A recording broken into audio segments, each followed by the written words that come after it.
मुझे समझ नहीं आ रहा मैं क्या करूं। मैंने उसे 3 बार खुद मैसेज किया, कॉल की, ये सोचकर कि शायद वो किसी परेशानी में हो या गलतफहमी हो गई हो, लेकिन उसने मुझे इग्नोर किया। और जब मैंने चौथी बार बात करने की कोशिश की तो उसने ऐसे अल्फाज इस्तेमाल किए जिससे साफ जाहिर था कि वो मुझसे बात नहीं करना चाहती। क्या मुझे अब हमेशा के लिए पीछे हट जाना चाहिए? हानिया, इस्लाम हमें रिश्ते जोड़ने का हुक्म देता है, लेकिन अपनी इज्जत नफ्स को कुचल कर नहीं। अगर तुमने अपनी तरफ से पूरी कोशिश कर ली है और सामने वाला तुम्हें जलील कर रहा है तो पीछे हट जाना कोई गुनाह नहीं बल्कि अक्लमंदी है। अक्सर हम सोचते हैं कि अगर हम किसी से बात करना छोड़ देंगे तो शायद हमें रिश्ता तोड़ने का गुनाह मिलेगा, लेकिन इस्लाम एक मुकम्मल और बहुत ही खूबसूरत दीन है। दीन हमें सिखाता है कि अगर किसी से कोई गलतफहमी हो तो पहल करो। आपने 3 बार बात करने की कोशिश की, यह आपका हुस्न अखलाक था।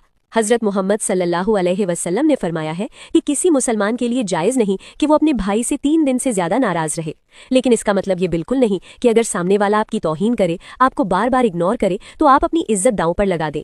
एक हदीस में आता है कि किसी मोमिन के लिए ये जायज़ नहीं कि वो खुद को जलील करे। सुनन इब्ने माजा। जब सामने वाला साफ तौर पर दूर जाना चाहता है तो उसे आज़ाद कर देना चाहिए।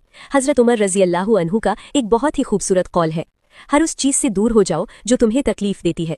इसे क़ताई रहमी नहीं कहते बल्कि अपनी दिमागी शांति यानी सुकून और इज्जत की हिफाजत कहते हैं।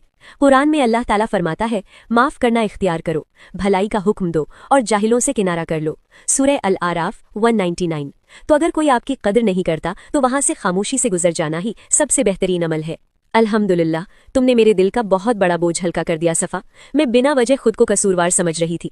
मेरी इज्जत मेरे रब की अमानत है, मैं ऐसे किसी के गुरूर के लिए नीचा नहीं होने दूंगी। बेशक